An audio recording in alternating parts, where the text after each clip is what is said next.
মুক্তিযোদ্ধাদের সংসদটাও পুনর্গঠন হচ্ছে, তখন আমরা যাচাই বাছাইতে যখন যাব তখন একটা ইন্ডেমনিটি সরকারের দেওয়ার ইচ্ছা আছে।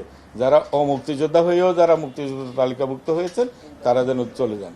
ইতিমধ্যেই অনেকেই অনেক কোনো পরিসংখ্যানগত বিষয় না নিয়েও নানা রকমের সংবাদ ছাপাচ্ছে, এতজন মুক্তিযোদ্ধা ভুয়া আছে, এটা আছে সেটা আছে, সেরকম আমরা বলতে চাই না।